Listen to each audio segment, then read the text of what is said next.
નમસ્કાર, ગુજરાત એચએલ લાઈવમાં આપનું સ્વાગત છે। ચોટીલામાં મેગા ડિમોલેશન બાદ નાયબ કલેક્ટર એચ.ટી. મકવાણાનું બુલડોઝર થાનગઢમાં ગેરકાયદેસર દબાણો પર ફર્યું। થાનગઢમાં આવેલા સૂર્ય ચોકથી સોનગઢ સુધીની સરકારી જમીન ઉપર અને ગેરકાયદેસર વાંકા બંધકામો દૂર કરી દબાણો કરવામાં આવેલા હતા, જે દબાણો દૂર કરતા દબાણકર્તાને થાનગઢ મામલતદાર શ્રી દ્વારા ગત તારીખ 6 ઓગસ્ટ 2025ના રોજ દબાણકર્તાઓને નોટિસ આપવામાં આવી હતી।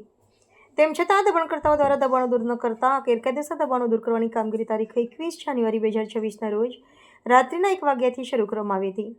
ચોટીલા નાયબ કલેક્ટર એચ.ટી. મકવાણા અને થાનગઢ મામલતદારની સંયુક્ત ટીમ દ્વારા થાનગઢમાં આવેલા સૂર્ય ચોકથી સોનગઢ સુધીની સરકારી જમીન ઉપરના 260 ગેરકાયદેસર દબાણો હટાવવાની મેગા ડિમોલેશનની ઝુંબેશ હાથ ધરવામાં આવી છે। આ કાર્યવાહીમાં આશરે ₹210 કરોડની 52 એકર જેટલી સરકારી જમીન દબાણકારો પાસેથી મુક્ત કરવામાં આવી છે। આ દબાણ હટાવવાની કામગીરી તારીખ 21 જાન્યુઆરી 2026ના રોજ રાત્રિના 1 વાગ્યાથી શરૂ કરવામાં આવી હતી। જાણવા મળતી માહિતી મુજબ થાનગઢના સૂર્ય ચોકથી તરણેતર જવાના રસ્તાની બંને બાજુએ આવેલા સરકારી સર્વે નંબર 79, 81, 89 અને 349 પરના દબાણો દૂર કરાયા હતા, જેમાં 231 કમર્શિયલ દુકાનો, 7 સેનેટરી વેરના કારખાના, આશાપુરા હોસ્પિટલ અને 17 રહેણાંક મકાનો સહિત કુલ 260 ગેરકાયદેસર બાંધકામો પર બુલડોઝર ફેરવવામાં આવ્યું હતું। અને વહીવટીતંત્રના ધ્યાને એવું પણ આવ્યું છે કે કેટલાક દબાણકારો દ્વારા કમર્શિયલ અને રહેણાંક હેતુ માટે ઉપયોગમાં લેવાતી આ ગેરકાયદેસર મિલકતોમાંથી ભાડું પણ વસૂલતા હતા। આવા ઇસમો વિરુદ્ધ પણ કાયદેસરની કાર્યવાહી હાથ ધરવામાં આવશે। દૂર કરાયેલા દબાણો હેઠળની કુલ 52 એકર સરકારી જમીનની વર્તમાન બજાર કિંમત આશરે ₹210 કરોડ 26 લાખ રૂપિયા આંકવામાં આવી છે। આ ખુલ્લી થયેલી જમીન પર ટૂંક સમયમાં તાર ફેન્સિંગ અને જાળવણી માટેનો વિગતવાર કાર્યક્રમ જાહેર કરવામાં આવશે।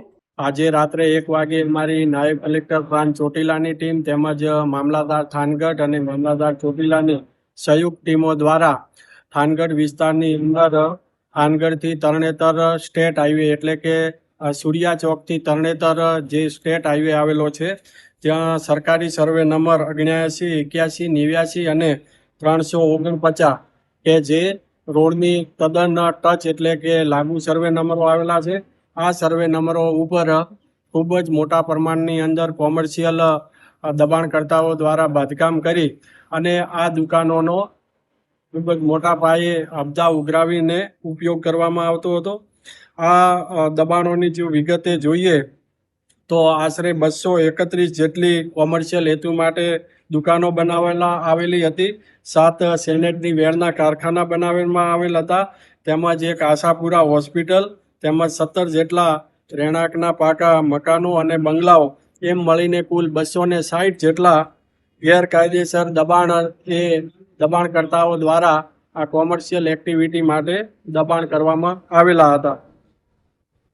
આ જે કોમર્શિયલ જે દબાણો છે એ દબાણકર્તાઓ દ્વારા જુદી જુદી દુકાનો, હોટલો, રેસ્ટોરન્ટો વગેરે બાંધકામ કરી અને અહીંના જે લોકો છે એમને ભાડે આપી અને મોટા પ્રમાણની અંદર ભાડા વસૂલ કરવામાં આવતા હતા। સાથે સાથે અમુક વેચાણ દસ્તાવેજો કરી અને અબજા પણ ઉઘરાવવામાં આવતા હતા, જેને ધ્યાને રાખી અને મામલતદાર થાનગઢ દ્વારા આ દબાણકર્તાઓને 61ની નોટિસ આપી સાંભળી, પરંતુ કોઈ પણ જાતના પુરાવા રજૂ ન કરતા આજે આ મેગા ડિમોલેશન છે એની કાર્યવાહી હાથ ધરવામાં આવેલ છે।